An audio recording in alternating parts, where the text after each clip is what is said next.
Salut les filles! J'espère que vous allez bien. On se retrouve ce soir pour parler des compléments alimentaires, le GABA, parce que vous êtes nombreuses à m'avoir demandé ce que c'était quand je l'ai posté la dernière fois en story. Et du coup, plutôt que de répondre à chacune d'entre vous, je fais un live pour répondre directement ici, le GABA. Si vous êtes là, mettez un petit hashtag live. Si vous regardez en replay, mettez un petit hashtag replay. En tout cas, j'attends vos interactions parce que ça, c'est quelque chose de super important.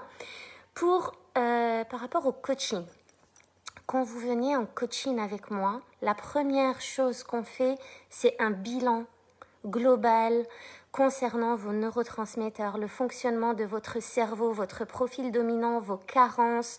On regarde un peu comment vous fonctionnez, dans quoi vous êtes carencé. Et du coup, on va aller regarder les 4 neurotransmetteurs les plus importants. Donc, la dopamine, l'acétylcholine, la sérotonine et le GABA.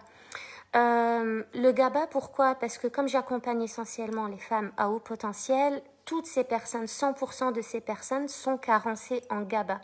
Et du coup, c'est super important de rééquilibrer les neurotransmetteurs parce que, comme vous le savez certainement, tout dépend de la chimie de votre cerveau, votre humeur, votre personnalité, votre trait de caractère.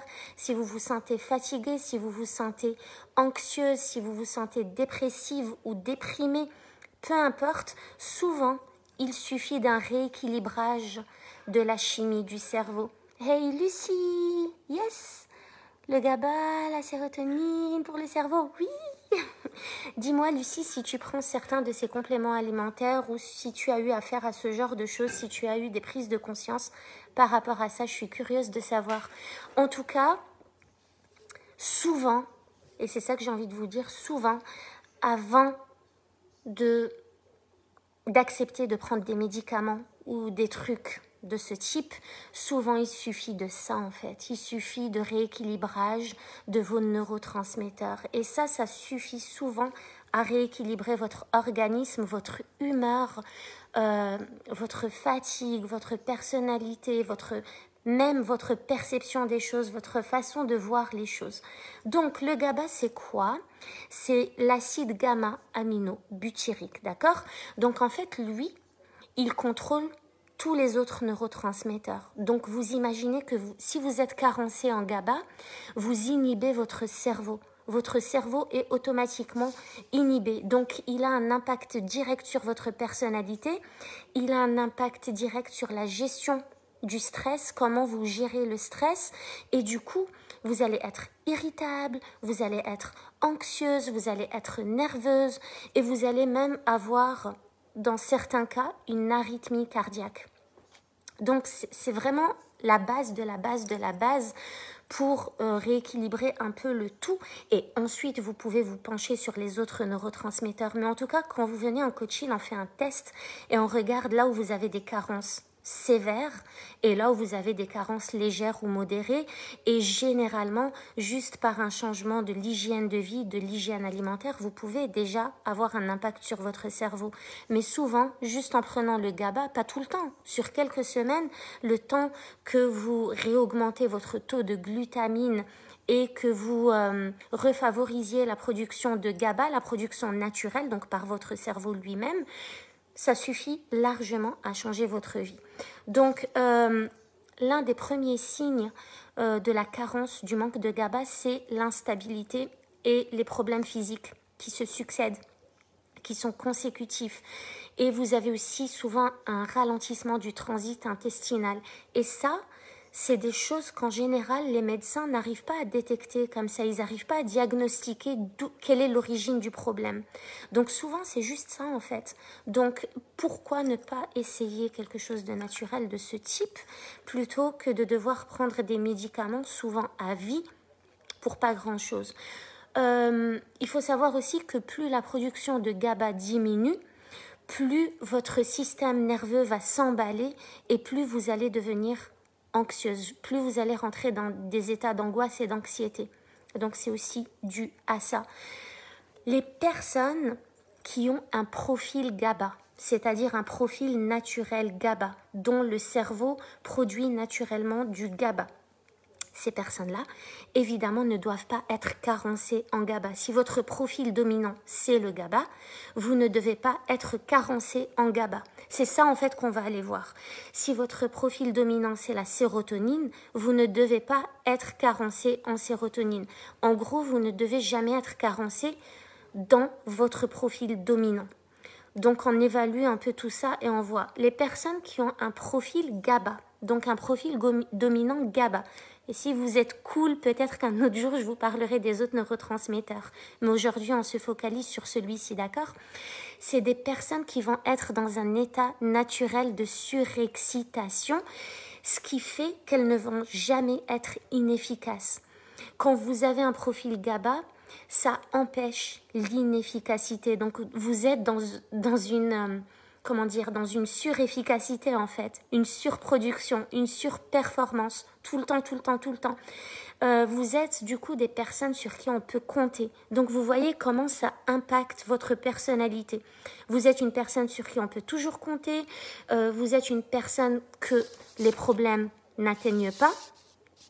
Vous excellez dans la fixation, dans le fait de fixer des objectifs et dans le fait de mener des projets de A à Z, de mener des projets à bien. Vous êtes quelqu'un d'organisé dans tous les domaines de votre vie, vous êtes une personne fidèle, vous êtes tout le temps disponible pour conseiller ou pour réconforter les autres. Donc vous voyez le GABA et la chimie de votre cerveau, comment elle impacte votre personnalité et qui vous êtes et comment vous vous comportez. C'est juste dingue. Du coup, si vous avez ce profil et que vous êtes carencé en GABA, vous n'allez pas agir et réagir comme vous êtes censé naturellement agir et réagir. Et du coup, ça va impacter votre humeur parce que vous ne répondez pas à votre besoin. Si vous êtes quelqu'un qui est dans le relationnel et dans l'échange, naturellement, parce que vous avez une bonne production de GABA et c'est votre profil dominant, si vous êtes carencé, vous n'allez plus avoir des relations sociales saines où vous allez pouvoir échanger de façon saine et du coup, ça va impacter votre humeur parce que vous n'êtes pas là dans la réponse à vos besoins. Donc, c'est super important de savoir ça. Maintenant, si vous avez le GABA en excès, parce que ça, c'est aussi possible, vous avez une surproduction de GABA. Donc, vous n'êtes pas dans votre profil dominant, vous n'êtes pas carencé, vous êtes en excès. Là, du coup, ce qu'il va se passer, c'est que toute votre énergie, vous allez commencer à la mettre au service des autres et vous allez commencer à souffrir de l'oubli de vos propres besoins. Donc ça, c'est aussi dû aux neurotransmetteurs. On ne peut pas dire oui, c'est juste ma personnalité, je suis comme ça. Mais en fait, vous êtes comme ça parce que votre cerveau fonctionne comme ça. Parce que votre cerveau sécrète des neurotransmetteurs, des messagers chimiques dans certaines quantités, dans un certain ordre, avec un certain ratio. Et du coup, c'est ce qui fait votre personnalité. Vous n'êtes pas comme ça par hasard. Donc, quand vous avez le GABA en excès, vous aurez tendance à vous oublier, à oublier de répondre à vos propres besoins et vous aurez tendance à en faire vraiment beaucoup trop pour les autres. Et ça, comment ça va vous impacter? Ça va mener à un burn-out, par exemple. Si c'est dans le domaine professionnel, vous allez trop faire pour être aimé par la hiérarchie. Donc, vous allez être en hyper-investissement émotionnel, en hyper-investissement affectif, en hyper-investissement physique. Vous êtes dans le burn-out, l'angoisse, l'anxiété, la déprime, la dépression et tout ce qui s'ensuit. Donc, vous voyez, ça, c'est si vous avez le GABA en excès. Ça voudra dire qu'il y a des circonstances extérieures qui vous poussent à être conforme aux attentes des autres. Et tout ça, quand vous ne le savez pas, c'est inconscient. Mais quand vous le savez, ça devient conscient. Donc, quand ça devient conscient, vous pouvez agir dessus. Mais quand vous ne le savez pas, ça reste de l'ordre de l'inconscient.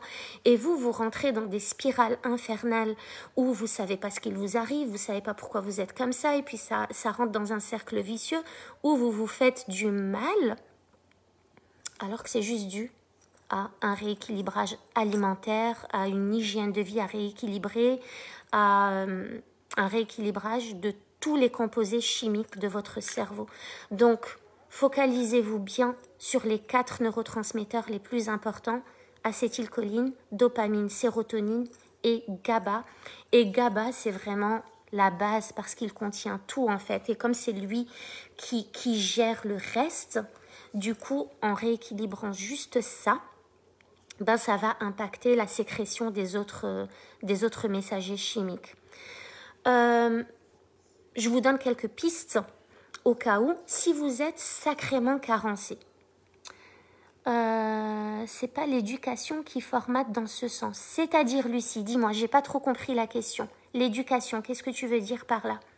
L'éducation que tu as, la culture, le milieu dans lequel tu évolues, tu veux dire par rapport à la personnalité, c'est ça? En attendant ta réponse, je vais juste continuer par rapport au GABA. Si vous êtes vraiment carencé, moi, quand je l'ai commencé, j'avais une carence sévère, très sévère. Du coup, j'ai pris ça, il y a 100 gélules dedans, je ne vais pas les prendre tout le temps, c'est juste quelques semaines, le temps de rééquilibrer les choses. Vous le sentez à votre humeur, à votre état physique, vous sentez quand les choses changent, vous le sentez à l'intérieur de vous. Et une fois que c'est rééquilibré, ensuite, vous pouvez changer votre hygiène de vie. Alors, évidemment, le sport, les personnes à haut potentiel notamment, le sport, c'est pas juste un loisir pour ces personnes-là, c'est un besoin. Vous avez besoin de faire du sport. C'est ce qui permet justement de détoxifier le corps et c'est ce qui permet de rééquilibrer votre cerveau. Donc le sport, et c'est plutôt des sports d'endurance. Vous allez marcher, vous allez courir, faire des joggings, être en contact avec la nature. Il n'y a rien de plus nourrissant que ça. Vraiment être au contact avec la nature, aller se balader en forêt, respirer de l'air pur, de l'air frais. Vous avez besoin de relationnel, d'échanges avec les autres. Vous avez besoin d'être attentif à vos besoins. Quand vous êtes attentif à vos besoins, vous répondez justement à ce besoin physiologique aussi. Une alimentation saine, évidemment, sans produits chimiques, parce que les produits chimiques inhibent la production de GABA. Donc plutôt favoriser des produits bio, des produits locaux, du fait maison, le moins de conservateurs possible, le moins d'édulcorants, enfin voilà, une alimentation plutôt saine. Ça va être quoi? Ça va être les fruits secs, ça va être les noix, les amandes, l'avoine complet, le riz complet, les épinards, le brocoli. Ça va être toutes les viandes rouges, le foie, les légumes. Voilà, c'est tout ce à quoi je peux penser, des lentilles aussi. Voilà, c'est juste un changement alimentaire pendant quelques semaines, le temps que vous réaugmentiez le taux de glutamine qui va favoriser la production de GABA dans votre cerveau et qui du coup va impacter votre humeur, votre état physique et votre personnalité. Alors Lucie, tu dis, quand tu parles de surplus de GABA, le surplus dans le couple, dans la performance, dans tout. Alors le surplus en GABA, et oui, ça va impacter ta personnalité, donc ça va être dans tous tes domaines de vie, évidemment. Quand tu es dans la réponse aux besoins des autres, ben, ça va être la réponse aux besoins de ta famille, de tes enfants. Tant qu'ils sont heureux, tu es heureuse, mais tu réponds à leurs besoins, donc tu vas fournir beaucoup d'énergie en réponse à leurs besoins. Et effectivement, tu risques d'oublier tes propres besoins. Or, si tu as un profil GABA, tu as besoin de répondre à tes propres besoins pour être au taquet dans les autres domaines de vie. Tu peux pas aller que dans un sens. Maintenant, si c'est au travail, bah, tu vas être dans l'hyper-investissement physique et émotionnel où tu vas tout faire pour rendre tes travaux à temps, pour ne pas faire d'erreurs. Donc, tu vas être effectivement dans la performance, dans la perfection, le besoin de perfection. Tu vas être au taquet dans tout. Et évidemment, ça a aussi un lien avec la confiance en soi. Tout ça, c'est relié en fait. C'est pour ça que le développement personnel, c'est un truc extraordinaire. Tout est relié. Tu vas manquer de confiance en toi. Tu vas attendre de la reconnaissance des autres. Tu ne l'auras pas forcément et tu vas continuer à fournir jusqu'à épuisement. Ça, c'est quand tu as un excès de GABA. Du coup, on peut prendre le truc à l'envers. Si tu as ce type de personnalité, pose-toi la question si tu n'es pas en excédent de GABA en fait. Et du coup, tu peux aller... alors les médecins généralistes, autant vous dire tout de suite, ils sont pas super calés dans ça. Ils sont pas très très ouverts à ça. Vous pouvez tomber sur un médecin généraliste qui a continué à faire des recherches et qui est à fond dans l'évolution scientifique et qui suit des conférences et qui assiste à des séminaires, etc. pour être au courant de tout ce qui se passe niveau neurologie et système nerveux. Mais vous pouvez toujours poser la question, mais si vous voulez vraiment des précisions bien détaillées, hein, parce que je vous rappelle, moi je ne suis pas médecin, ça n'a absolument rien à voir, là c'est juste des compléments alimentaires naturels qui n'auront aucun impact négatif sur vous, c'est pour ça que je me permets de vous en parler, mais c'est quand même bien d'avoir un avis médical, mais plutôt l'avis d'un neurologue dans ce cas-là. C'est un neurologue qui va vraiment pouvoir vous faire un bilan détaillé de tout ce qu'il vous faut, de tout ce qu'il vous manque. Alors, c'était dans tout, performance, perfection, trop. Ouais, voilà, c'est ça. Ah oui, ben voilà, c'est ça. C'est exactement ça. Oui, tout est lié. Le manque de reconnaissance va faire que tu vas vouloir donner encore plus, encore plus, encore plus. Parce que justement, tu n'es pas en carence et tu n'es pas équilibré en neurotransmetteurs. Et quand tu es dans ce trop, c'est souvent qu'il y a d'autres carences quelque part ou d'autres excès quelque part. En fait, c'est pas équilibré. Il faut juste rééquilibrer un peu tout ça. Et ça passe aussi par un bon sommeil, une bonne alimentation, une bonne hygiène de vie, le sport, dormir à la même heure chaque soir, se réveiller à la même heure chaque matin et favoriser des produits sains, favoriser des relations saines. En fait, souvent, c'est aussi l'environnement. Du moment que vous êtes dans un environnement positif et constructif, ça joue beaucoup. Du moment que vous êtes en contact avec le monde extérieur, avec la nature, c'est vraiment super important. Vous savez, le prana, la nourriture, cette lumière blanche qui est super nourrissante, ça joue beaucoup sur votre cerveau et ça joue du coup sur votre humeur et votre personnalité. Ah bah tu pourras m'écrire en privé, Lucie, si tu veux me parler de ton expérience avec le neuropsychiatre. Vraiment, ça m'intéresse et j'aimerais bien savoir ce que tu en as tiré, qu'est-ce qu'on t'a dit, qu'est-ce que tu as fait, qu'est-ce que ça a changé. Voilà, donc là, ce soir, je voulais juste vous parler du GABA, mais évidemment, on s'intéresse aux 4 neurotransmetteurs et je vous donne à chaque fois vraiment des détails, le détail du détail du détail pour améliorer votre vie de ce côté-là.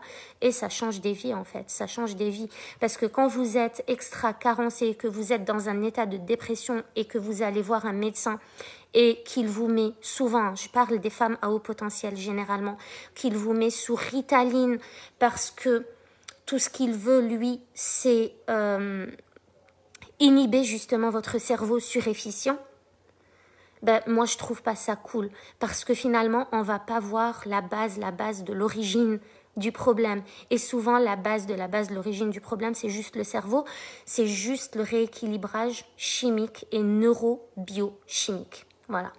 Donc avant de penser à prendre des médicaments pour calmer votre cerveau surefficient ou pour vous apaiser ou pour apaiser votre charge mentale ou pour arrêter d'aller vite ou arrêter de réfléchir ou je ne sais quoi d'autre, pensez d'abord à votre hygiène de vie, à votre hygiène alimentaire et aux compléments alimentaires. Voilà les filles, Lucie, merci d'avoir été là et merci pour toutes les infos que tu as apportées. Et moi je vous dis à demain, ciao ciao.